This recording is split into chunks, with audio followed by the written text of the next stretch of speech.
Hello and welcome to Take You to School with Dr. Tom Prichard. I am your host, JP John Paz. With me, of course, the former WWE World Tag Team Champion, one of the greatest trainers ever in the history of the business, the Doctor of Desire himself, Dr. Tom Prichard. Dr. Tom, how you doing today, sir? Doing great today, John. It's we still got to think of something to do, kind of like the Hawaiian flying with the pie and all the other good stuff. But I'm doing great, fantastic. What is going on in the world of the JPWA? Well, JPWA did some promos tonight, and everybody did very well. So, and we're working hard. These guys are working hard. We're in the third week, and usually by the sixth week, they can't believe where they are. So, we'll see if this is the case here. Hello, Jason, who says, hello, Dr. Tom. Mr. John, hope you're both well. Hope you are well, Jason. Jason, Saturn is my favorite planet, by the way. Yes. Yes. And here we go. We got Scott in from Oh, Punxsutawney. Punxsutawney. Sure. Punxsutawney or Washahatchee. That's Texas. PA. There you go. Punxsutawney Phil, There you have it. the groundhog. Yes. Yes.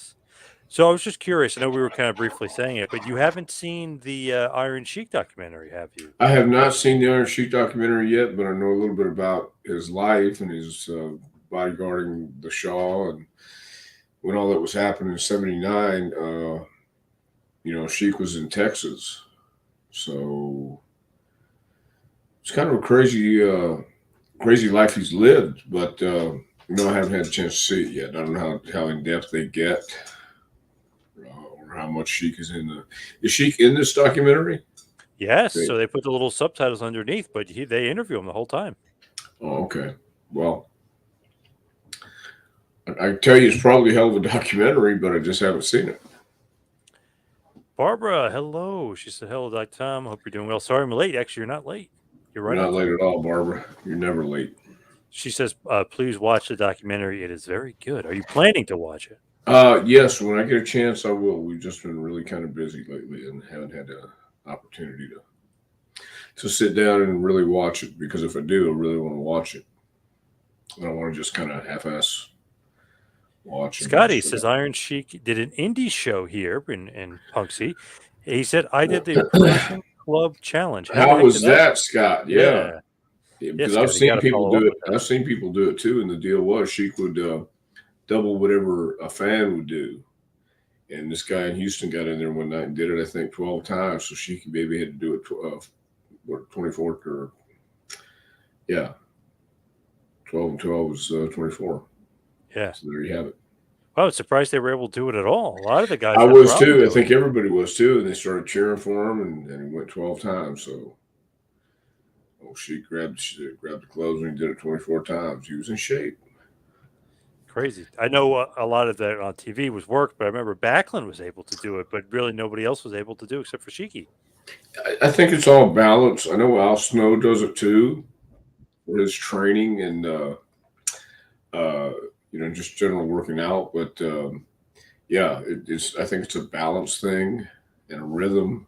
So excuse me. So it is difficult though. I picked them up. I know how heavy they are, but I can't twirl them either. So yeah, they look like you got to have I don't know. Well, Scott, how did you do? Scott, were you able to get up there and do it? Sheik did 55. Scott did 5. Oh, at least he did 5 though. That's kind of impressive. That's pretty impressive. Yeah. Have you ever actually tried to really do it or not really? No, not really. Really, I picked them up, see how heavy they were, and didn't even try it because I didn't want to knock myself out doing it. Didn't want to embarrass yourself? No, I did not, John. Not high on my list to try the Persian Club and get knocked out and wonder what the hell happened. Barbara says, please ask Dr. Tom if the Iron Sheik is one of the most respected men in the locker room. Well, I think at one time he was. He certainly was. But yeah, he was pretty well respected. He was. I'm pretty sure he could handle himself in any situation. But I'll say he was certainly one of the most respected guys in the locker room. especially during that era. In the documentary, they really kind of put over that the Hogan era or whatever was like, oh, it's much more sports entertainment. Oh, when Iron Sheik is much more wrestling and he could really wrestle. But even though Sheik is quite a character himself. Right, and I get all that too, but you know, even in Cosgrove, Missouri, understood his show business and knew how to incorporate that back then. So I just recently saw a clip of a Jack Briscoe Hiro Matsudo match on TV, and I don't think it would pass. Well, it might pass the test today because they were quick and everything they did looked good. Excuse me. And a lot of times with the Iron Sheik, once he became the Iron Sheik or Muhammad Farouk, uh, especially during the time in Texas when the Iranian hostage crisis was happening. So he was getting a lot of heat, and he understood. And he was learning the psychology still, and he was coming into his own. And but he was still one of those guys that could do those side suplex and all that stuff and make it look like it was devastating. And sometimes I'm sure it was, but yeah, he could make it entertaining once he became the Sheik. Hello, Ibsen. Another week learning from the best. Look at that. Nice. Ragu. I liked how wrestlers lit up when he walked into the conversation in that documentary. Or the convention. Excuse me, Well, convention. because there's so many stories about Sheik, and some of them you say no, that couldn't have been, but yeah, it's pretty much where he's been through a lot, so I think he's doing a good job when he goes to these conventions, and I'm sure it helps him too. I'm sure he has fun. Doesn't do them anymore, though. He hasn't done a convention in a while. He's kind of been. Well, how's his health? That's the thing. It doesn't seem like he's moving around too well. You know what I mean? He's got the big walking stick. He's got the big cane. So that's the thing. How's his health? I don't know if he's really doing too many more conventions these days. Well, that'd be a shame too, but just again, he's had a hell of a life and been through a hell of a lot. So it'd be good to see him out there, though. Scorch, hello, gentlemen. I've got to hear your opinion on Iron Sheik's epic tirade against B. Brian Blair. Well, once again, what I don't know what he has against Brian, or if he has anything against Brian, or if he's just messing with Brian. But Brian knows how to handle himself, and Sheiky Baby does too. So I don't know. Maybe they're working us all, but that's my opinion. Is Sheik just going off for whatever reason? I don't know the reason. He's going to break Brian Blair's back, and he's going to make him humble. Going He was to like, humble him. He will humble him and yeah, he's break obsessed. his back. Yeah. He's obsessed with So Brian Blair. I always kind of assumed it was somewhat of a work, but I interviewed Brian last year and I asked him about it, and he kind of laughed and he said, "You know what it is?" He said, "It's like legit heat because there was a time when they were younger and Sheik was wrestling all these guys and like destroying them, just destroying them. So he wrestled Blair and he like kind of, maybe took it easy or thought he would destroy him too. And Blair like held his own. So yeah, the other wrestlers were like, oh, he gave you a hard time. And so ever since yeah, then, he said he think it's stuck in Sheik's head that, I didn't really kill him or I didn't get him over like I beat everybody else up. This guy thinks uh, he's tough. This guy thinks he stood up to me. And he said it was like, it like kept, and they kept bringing it up to people. So Sheik was like legitimately pissed that like people thought Blair got one up on him. that makes perfect sense to me too. And Blair probably did. So she could maybe never forget. That will make you humble. You humble me. No, this she could baby going. Yeah, I could And certainly see that. I can see Brian holding his own too. and she kind of underestimated him. He probably mad at himself. Like, don't underestimate somebody. You just take him out like you take out everybody else. Well, there you go. I mean, and that probably stuck in Sheik's craw because he was taking care of him, if indeed he was. Only Sheiky Mm, baby knows, you know. And yep. so that could be it. The wrestling students need to watch the documentary, if for nothing else, how Vern Gagne trained his wrestlers. Do you approve of the Vern Gagne way of training? For that day and age, yeah, I do, and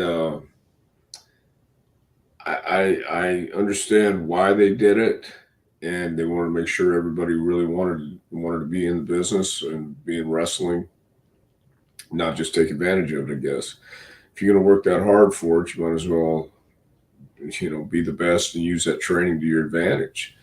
And cold in the wintertime, hot in the summertime, and I don't. I mean, that was that was the way they brought people in because they wanted to make sure that you understood there's a lot more to it. And so, yeah, I would agree with that. And the guys took it a different way too back then. And I still think that training is basic and fundamental stuff that really never goes out of style. It's just a matter of you want to take the time to.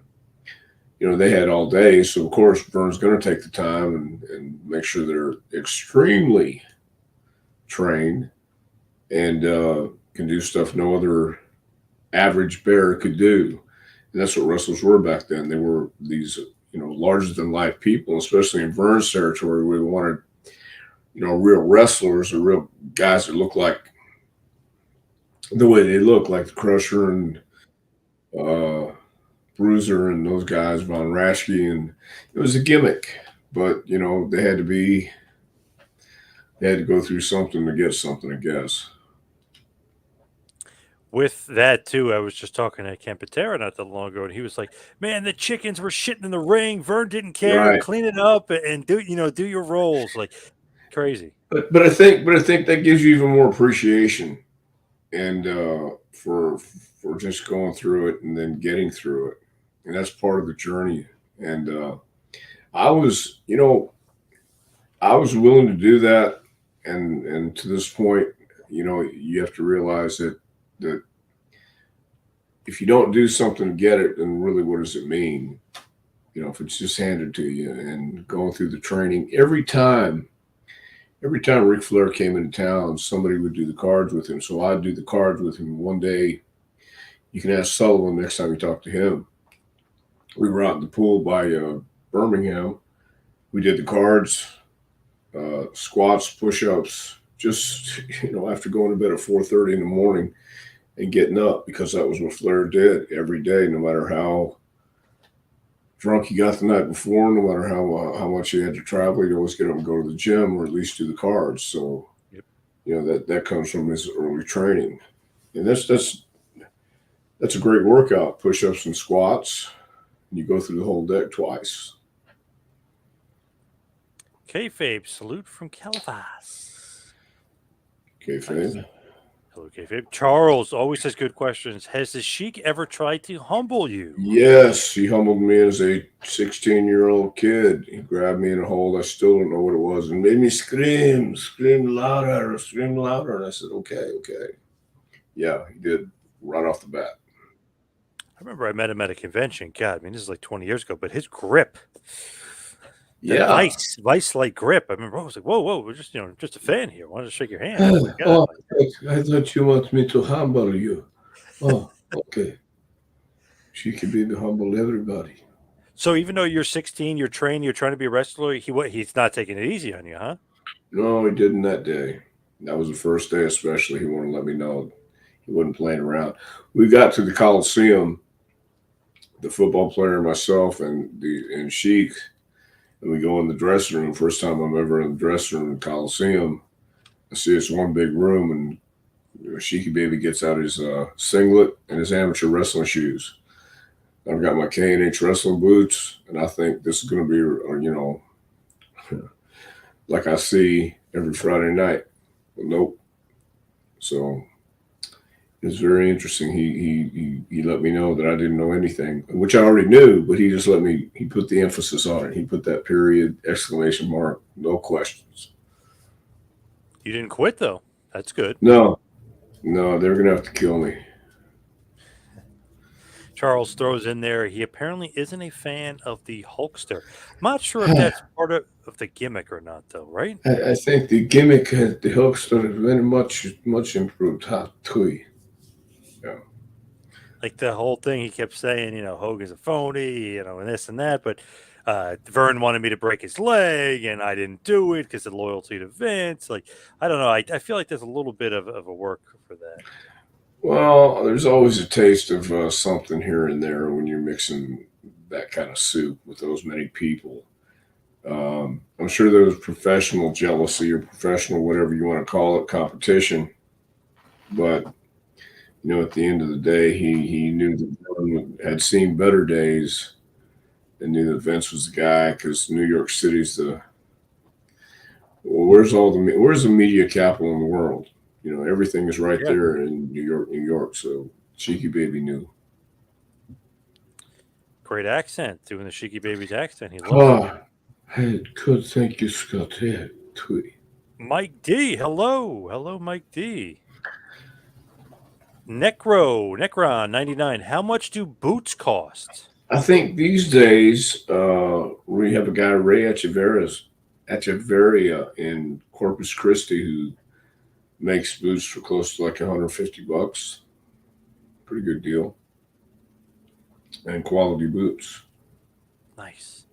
The Sheik versus Sergeant Slaughter feud, excuse me, got much more pop than he did with Hulk Hogan. Do you agree with that? I don't know if it got more pop or not. I mean, it got a good pop, but and it I was know that during the MSG crowd for Hogan was nuts when he beat Sheik. That yeah. was insane. So it was a different thing altogether. Do love those Sheik Slaughter matches, man. Like talk about bloody, they are bloody as hell. I mean, crazy. Well, don't say USA and we'd be okay. Can you teach young wrestlers how to get heat like the Iron Sheik got? I don't know if you can teach that. You can talk about it and you can show them that, but you have to have that inside. You have to know how to project that heat for yourself where it's real and authentic. And Sheiky Baby being really from Iran and having the pedigree he had, Olympic, he was an Olympic silver medalist to go replacement, substitute, whatever it was. He went to the Olympics. Yeah. So, and when he came out, he learned how to get heat. He was just authentically that guy. He had the accent, don't say USA, USA, but he knew how to get heat. And that's something you learn, I guess, but I don't know necessarily how to say teach it. You got to feel it. Kayfabe, I started watching wrestling in 1983, and the Iron Sheik was the first wrestler that scared me. You scared me too. Yeah, well, I could see why because he's an intimidating guy, and you don't know he's got that. Again, he's got that wild look. He has that authentic mustache. He looked like a sheik. He looked like he was a foreign. Well, he looked like exactly who he was. He wasn't playing a part.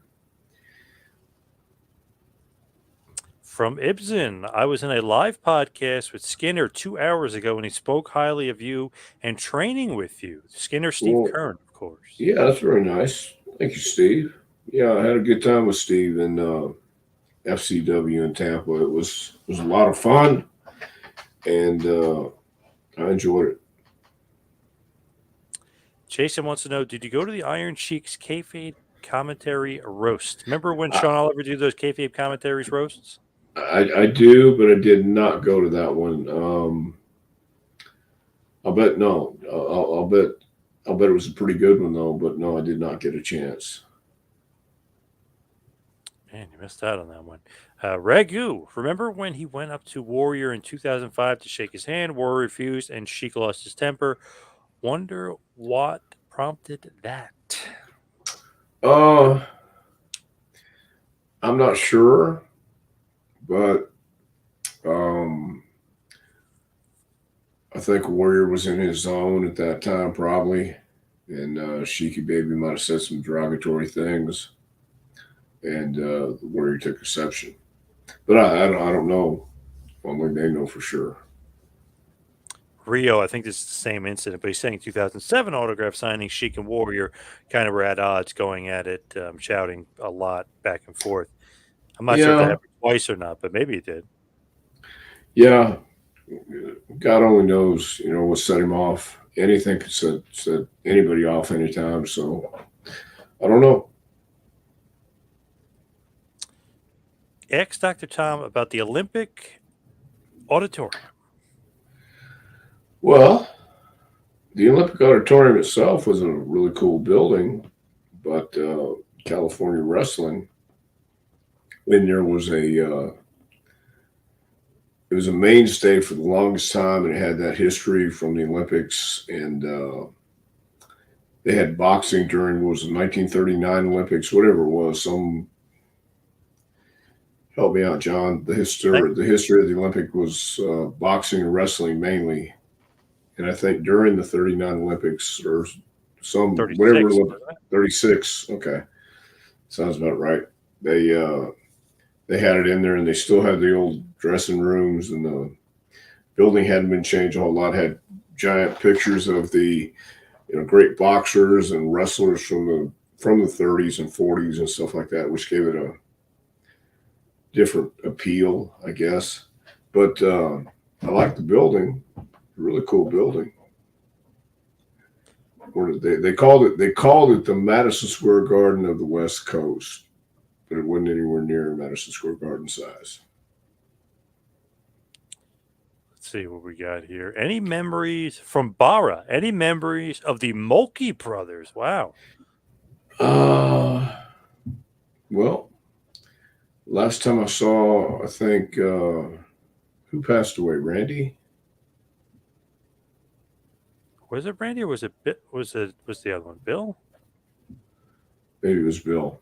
But I saw Randy then 2 years ago in Charlotte. So nice guys, always nice guys. I never worked with them, but they were very nice guys.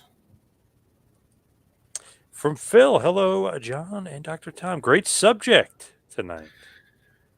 Well, I wish I would have seen the documentary and known more about it. Then we would have had an even better topic, better subject. But thank you, Phil. Well, you know a lot about Sheiky Baby. I Magazine do. Magazine Retriever. During the Sergeant Slaughter Iraqi sympathizer angle, I wondered why the Iranian Iron Sheik played an Iraqi, given how long Iran and Iraq had been hostile enemies. I don't think he played in Iraqi. Didn't he have Sergeant, or didn't he have Admiral Adnan? General Adnan. General Adnan, No, I'm but he sorry. did. He played Colonel Mustafa. He played the Iraqi Colonel Mustafa. Okay. I have no idea then. I thought Part of the he was, Triangle of Terror. Yeah. okay. They So I said don't he know was if not he, Iraq. I don't know, like maybe I guess he technically defected, I guess, and became Maybe Iraqi. so, but I think money solves everything. Yeah. I just thought it was funny. It's like not that it was in bad shape, but he wasn't in the shape he was in 1984 per se. But that they bring him back and they put him in a big angle. He main evented SummerSlam 1991 with the Triangle of Terror against Hogan Warrior 3-on-2 handicap match. But like Vince must have really liked him. He put him in a nice spot, made him Colonel Mustafa, and gave him a big push with Sergeant Slaughter. Yeah. Well, that just goes to show the power that he had with his persona. No matter who he was that good of a heel, and Vince had faith in him. So makes perfect sense. But I think, yeah, being a sympathizer wasn't that bad for him. From Craig, were the Canadian territories looked at like the minor leagues?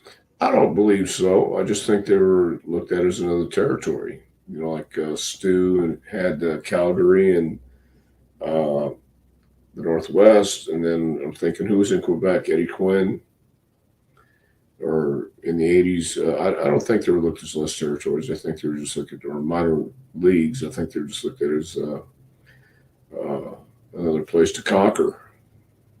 Another place to work and get paid and make money, right? Sure, exactly. From Barbara, did she call all the wrestlers a jabroni or just the ones he didn't like? I think he just put whoever he feels jabroni. Sometimes you like, sometimes you don't. Yeah, I would think he called everybody jabroni if they deserved it. I always thought some of his, I don't know, his stuff is just so funny. Like what he would say, like jabroni, make you humble, cheap Jew bastard. I'm gonna break you. All this other stuff. Like always funny stuff from And Sheik. that goes back to why he got the spot against Slaughter because he was entertaining and he was that guy you remember his promos and he would say you'd want to listen to what he'd say because even if you weren't a wrestling fan you go I don't say it USA have to it and Sergeant Slaughter I can go to war with you whatever he would say and yeah all this stuff was great and that's why he fit in especially that first run and who better for Hogan to beat than the foreign heel and then get his promos afterwards. So yeah, very entertaining. Did the Sheik mind playing Sergeant Slaughter second at SummerSlam under a different name, or just appreciate the work? I love seeing the Sheik back. I don't believe Sheik would mind playing Sergeant Slaughter's second hand at SummerSlam at all. Not at all. But there was a great spot for him, and I think I think Sheiky Baby was happy to be there. From Phil, I believe that I read that Kaz once worked briefly with Sergeant Slaughter as a roofer for Sarge's dad's construction business in Minnesota. Imagine a scaffold match between them. Wow. Sure. Well, I'm sure they'd make it as good as they could, but ooh, I don't know. From Cameron, thoughts on working with Jimmy Adele Ray and Skip? I enjoyed both of them. When Jimmy Del Rey and Chris were two different people, but uh, obviously they're two different people, two different personalities, and had a good time with Jimmy in the ring, and same thing with Skip, Chris Candido. Uh, Jimmy had a lot of passion when he got in the ring, and everything he did, he was thinking about how he could be uh, noticed and remembered, I think he did a pretty good job. And Chris just wanted to wrestle and go out there and have a good time. Did Dr. Tom, do you allow your students to deliver receipts to opponents who accidentally potato them? Yes, yes, I do. No, no questions asked. Well, I'll ask a question, but if I see a potato, then you give a receipt. It's not a I hate you type thing. It's you hit me, I hit you back. Just just so we're even. It's no big deal. Yeah, there'll be a question if it gets out of hand, but we don't let it get out of hand. We had Just mentioned last week with Reigns and Owens how Reigns gave Owens a receipt. I remember a few years ago, Strowman hit Lesnar like way too fast, too hard. He was like out of control. Lesnar gave him a nice little potato, nice little shot, and he said, "Slow the fuck down." yes, and that's what everybody does is rush. So that sometimes it takes it, but it takes somebody who knows how to do that without getting to a physical altercation that doesn't need to be.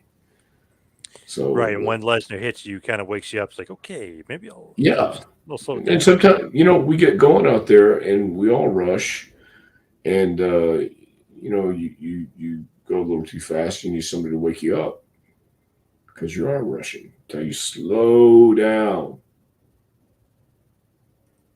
Was the Iron Sheik having Heineken and quote unquote herbal substances before he wrestled? I don't know. He might have possibility. There's a huge possibility of that, but I can't speak on the record to that very fact right there. It might be, I don't know. You might get in trouble if you agree to that one. No, I don't know if we'll get in trouble. I just can't speak factually. I just let me say this: I have never drank or had herbal substance with the Sheik before a match. How was Iron Sheik backstage when he was Fatu's manager, when he was the Sultan? Anything good? Anything funny? No, he was Sheik. I mean, anytime people start telling me Iron Sheik stories, I get it because it's the same thing. It's Sheik being Sheik, and he was just Sheik. He was great to have around. He was funny backstage. He was great to have around to be around. With him and smoking so much weed, I know Conan always jokes around the Iranian tobacco. Was he always like when he was training and stuff? Was he always into it back then, or is this later on in life? I don't know when he started smoking, but I didn't see him or didn't smoke with him when I was 16, and it wasn't until later, I guess being on the road back then too, you're making sometimes 250, 350-mile trips, and if you've been in a car with it for that long with three other guys or two other guys, you're uh, going to find ways to entertain yourself, and smoking weed and drinking beer was the way to go back then. These days, everybody's a little more health conscious, and that's a good thing. Uh, Take care of uh, going over your match and making sure nobody gets hurt. Of course, that's the way it's always been. But Sheiky Baby probably started, I don't know, probably when he got in the business because a lot of people were smoking back then. That was just the way you did the traveling. From good old Rick Brooks, the Iron Sheik was quite trusting of fans. He turned us loose with luggage one night in the Dayton, Ohio area and told us to meet him at his room shortly after, which we did. And we took a shower while we hung out, or excuse me, he took a shower while we hung out in the room. And he said, "Let's go to the restaurant. Buzz is waiting for us. Cool experience." So I guess hanging out I'll with bet, Buzz yeah, Sawyer and Cheeky Baby. I'll bet that was a cool experience. Because Buzz and Sheik, that's a show right there. Did you ever So hang out with Buzz at all? a couple times, What was he yes, I like? did. Um, you either got along with him or you didn't, and he's one of those guys that you don't know if he's gonna flip on a dime. He was very much like what you saw on TV. He really was, which kind of made it even that more charming, especially when he's yeah. Buzz was an interesting guy, but I got along with him because I worked with him a few times. Well, I think three times, and we had a good match each time. And I think it was one of those things where you show respect, you get respect. But he was funny as hell too sometimes. And being around the Armstrongs back then too, Ivan Koloff, Larry Booker, the Moondog, all those guys were characters, and they weren't playing a part. So even after the show, it's not that they're growling and foaming at the mouth.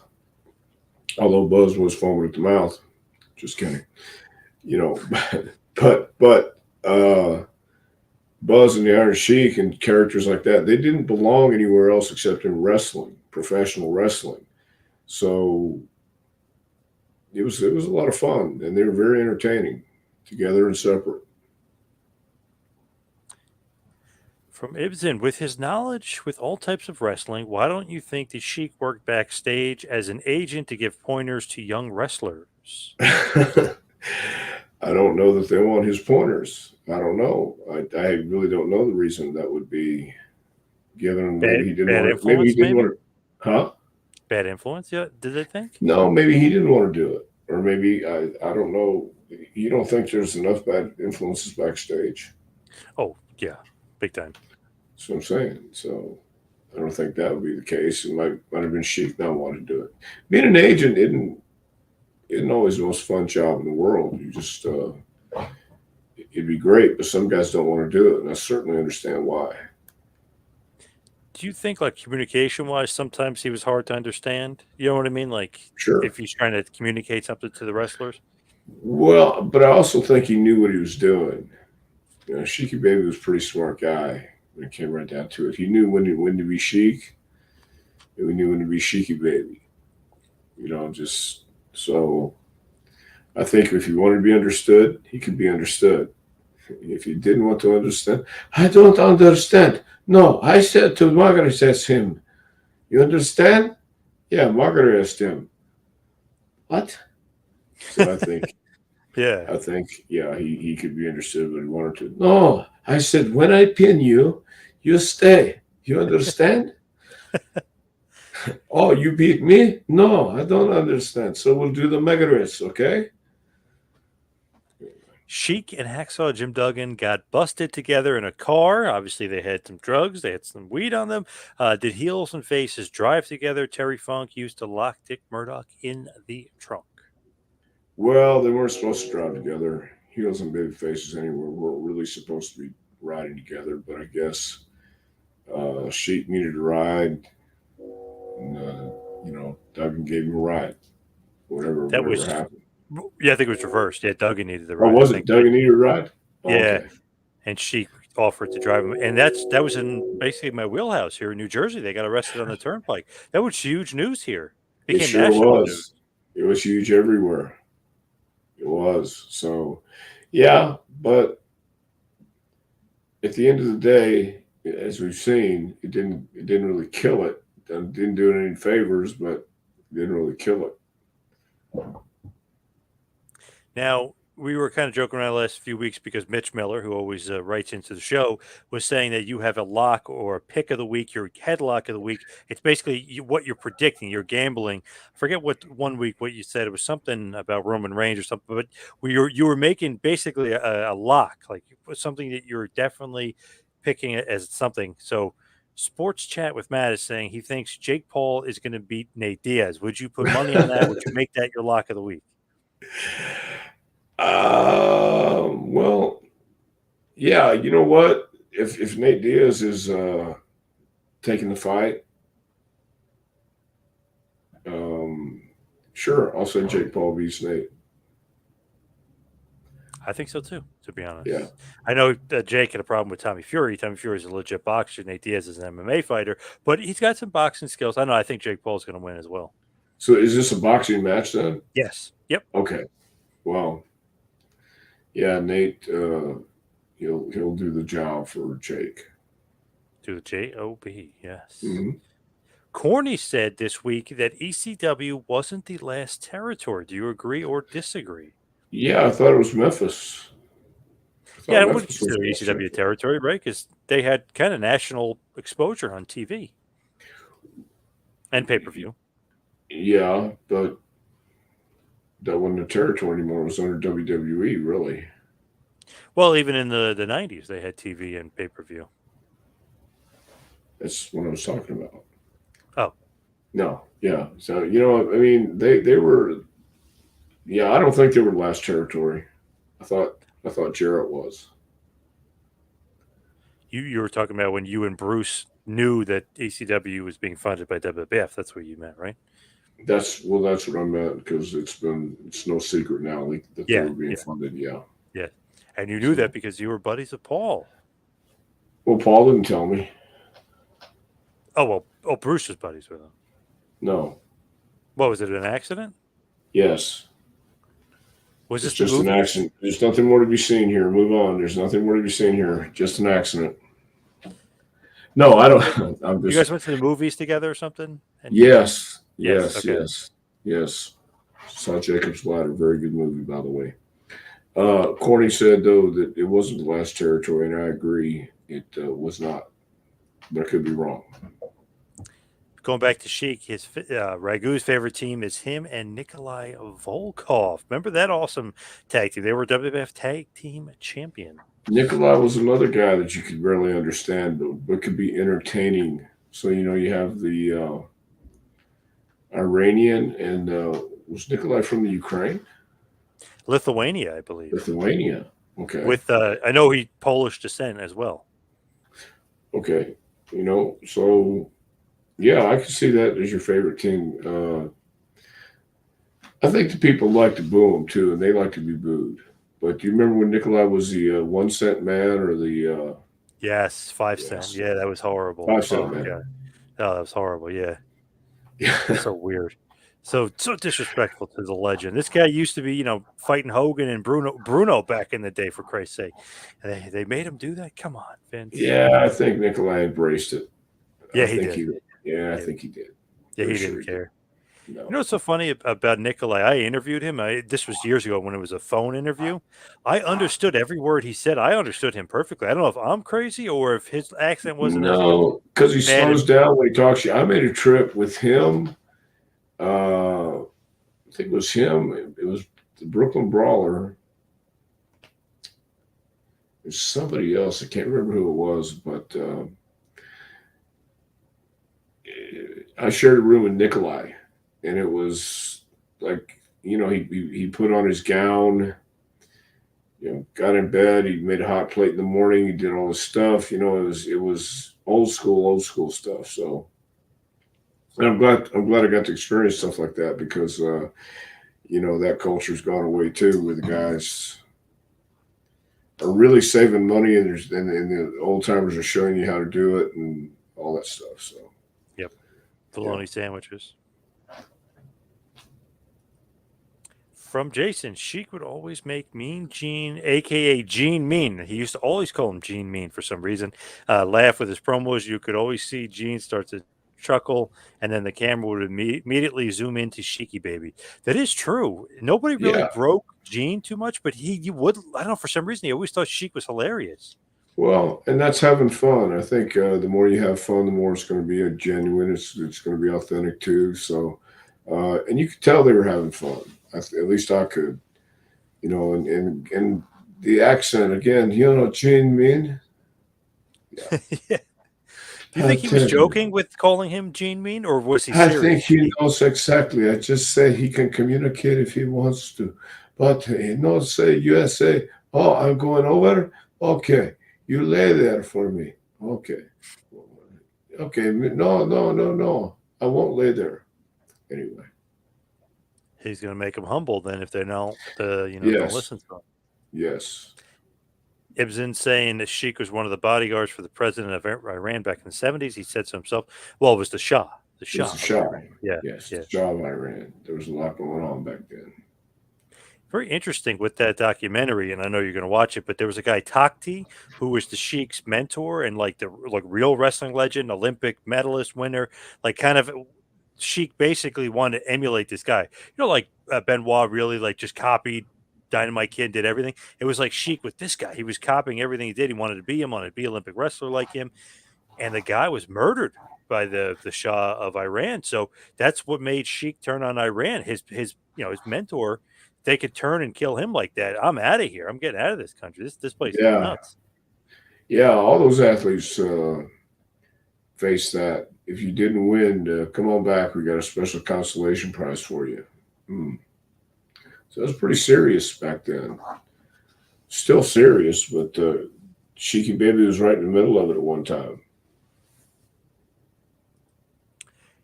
Charles, did the Iron Sheik have trouble traveling? I can't imagine him behaving through airports. He couldn't even travel in a car without getting in trouble. Oh, Well, no, that's what I was saying earlier. He knew when to be chic and he knew when to be a Sheiky Baby. He knew, if he didn't behave in the airports, serious consequences could arise. So I'm pretty sure he took his manners with him wherever he went. Sometimes he'd sign a picture for the TSA agents, and he was a character. I think people gravitated towards him because he was a character, and so he knew how to behave himself. Just whether he felt like it or not was a different story. Diesel told a story, Kevin Nash, of course, told a story that the Iron Sheik said to Dutch Mantel, who's this jabroni driving us? So Diesel turns around and says, I'm not a jabroni. He answered, Sheik, of course, as he answered, of course you are, Bubba. Is that Yeah, sound like Sheik to you? that sounds like something you say. Yes, Who is this yes. jabroni? Of course you are, Baba. Yes, you are a jabroni. No, no, for real. The Shiki baby don't lie to you. Yeah. Hey, speaking of Mitch Miller, do you know of any heat with the original Sheik and Iron Sheik because of using similar names? I don't believe there was. I really don't. He was differentiating himself. He was the Iron Sheik. So at that time, I don't think the real Sheik had any pull anyway. So I don't think there was heat though. Michael Hayes claimed Sheik got them out of a police traffic stop but failed to return his herbal substances afterwards. Do you know if he ever got that back? I don't think Michael ever got that back, or he might have shared it with him coming home, but I don't think Michael got his herbal medicine back. Sounds like Sheiky Baby probably kept it just because you want me to hold it. So I will go. I will hold it for you, Tread lightly saying anything bad about Michael P.S. Hayes, by the way. Tread lightly on that one. Michael. Anyway, Uh, did you like the Bob Backlund Iron Sheik matches? Did you ever show them to your students? we have not, but I've seen it. It was a good match for those guys because they knew how to wrestle, and so and I can appreciate throwing in the towel. It wasn't Bob who quit. Arnie thought it Yeah, was the right thing to yeah, do. Arnie So Skolin. I'm saving you, Bob. So there's a great story there too. From Rio, Jim Duggan said the arrest with Sheik negatively impacted his push in the WWE at the time. It set him back at least 6 months. Do you believe that? Yeah, yeah, it was true, but he wound up okay. Uh, that's stuff like that happens, and I'm sure it didn't help us push at all. But Jim came out okay. I think he'll be doing just fine. Yep. Doing my best. Doc, why don't we see throwbacks in today's wrestling with so much more money involved? It seems like it would attract more diverse talent. I think anybody who has a YouTube channel or wants to set up a ring and have a show could go and have a show. And these days, I think that's what's happening is people are trying to get a buzz around the independent scene and put it on Facebook and just get people talking about it. At least that's what I've been experiencing or seeing and hearing about is people going down to Orlando or going down to Charlotte and finding a place or finding a region that has shows running every weekend, like maybe a Friday, Saturday, or a Thursday, Friday, Saturday. Louisville runs on Thursday nights, and they have TV. And it doesn't matter how great or horrible the TV is. That's a platform for everybody to go and be seen because you don't know who's watching that TV. And there are people watching the TVs. Same thing with School of Morton. They have a TV every Saturday or Sunday afternoon. And guys should use that as a platform to be seen and work on their promos and to get TV time and they get to work towards a hard camera and they need to learn little things that, will help them. So there is diverse talent out there, but a lot of it's self-taught from stuff they've seen on TV, and they don't understand what's behind it. They don't understand why they're doing something. They just go out and say, "Oh, I saw this. Let me try this." So while there's diverse talent, they're doing moves with no rhyme or reason, or they look like crap, and don't go to the gym and don't pay attention. They just want to go out and play wrestler, which is fine if that's what you want to do. But I would think if you go out and have TV, at least you'd want to get a buzz where people in the same region would see you and say, "Hey, that guy's valuable. He looks good. He has great gear. Looks like a pro. Acts like a pro." So I think that's why there's no throwbacks because a lot of people don't like what the 70s or even the 60s, let's go 60s, 70s, 80s, because it started changing really in the late 80s, 90s or maybe even in mid '80s when Dynamite and Tiger Mask and all that stuff was happening. Uh, some people get it, and some people don't. Even what Dynamite and Tiger Mask did, there was a rhyme to what they did, and everything they did looked crisp. And it was just different. So, again, it's a different style these days, different crew, different culture, different everything. Did the Iron Sheik and Andre the Giant get along? Once again, I don't know for a fact because I was never around them at the same time, but I'm sure maybe Sheiky Baby could be annoying to everybody at one time or another. And maybe Andre, because I've heard the rumors too that, Andre would be mean to people and stuff like that. So I wasn't around at the time, so I really don't know.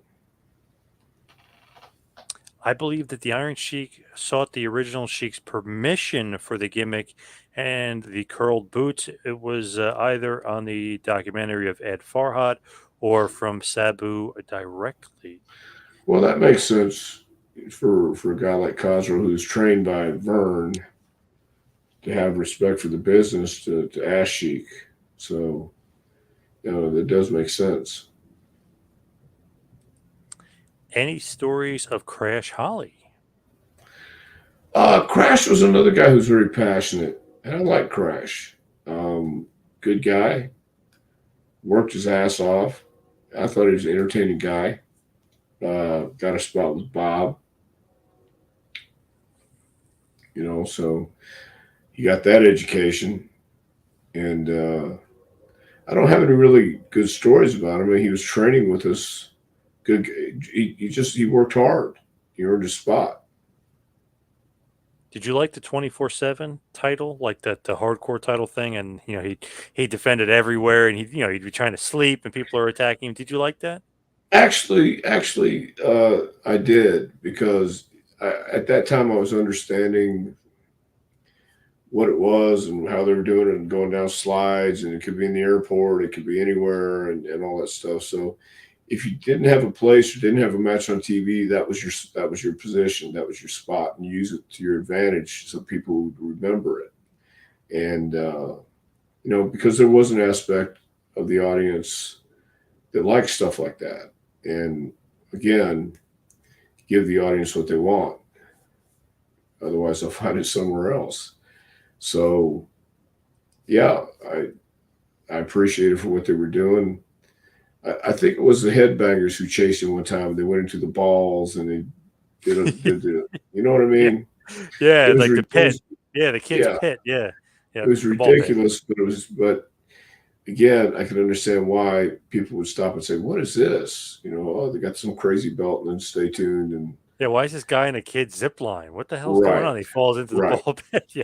So I understood it at that time, and I didn't mind it. I liked it. Changing gears here. Today, I read that Nick Khan is making $50 million in cuts to the WWE with the merger with the UFC. I wonder what wrestlers will be let go. Ooh, Well, is it wrestlers or is it office I heard personnel? both. Who knows if that's Oh, true, but I okay. heard both. Yeah. Well, yeah, I'm sure a lot of people. That's on a lot of people's mind. What's going to happen? What's going to go on? Wrestling's about to. Is it? Well, it's going to change no matter what. Uh, but how much? How far is it going to change? That'll be that'll be interesting to see because I don't know if TNA or I'm sorry, Im- Impact AEW. Impact and AEW are gonna have enough room too. Who knows? It's going to be a crazy time coming up in the business. Just one last question. I was just curious. Steve Austin said that he didn't return this past WrestleMania. The timing wasn't right. He was taping his show, Stone Cold Takes on America. Steve Austin also mentioned that he wasn't in like the best shape that he wanted to be. It means that he wants to be in tippy top, unbelievable shape, and because he's filming the show, he can't get in that type of condition. Do you think that we need Austin? Like, not that he has anything to prove, but do you want him wrestling every WrestleMania? Because it seems like they're making creative pitches to him, and he's just like, guys, I don't know about this year. I don't know if I can make it this year because 38 was awesome. And special and the perfect timing with his beer and everything else. Well, if he has a show he had to do, and he couldn't get in the gym to get in the shape he wants to get in, then he shouldn't be at WrestleMania. But I know he wants to be. I'm sure. I don't know, but I would think he'd want to be, and he's got to be doing it where he's comfortable. So, yeah, having enough time to get in shape is certainly one thing you think about, especially for Austin. You don't want to. You remember people want to see you like the way they remember you, and not the guy from Black Oak, Arkansas, Jim Dandy. Do you know who Black Oak, Arkansas is?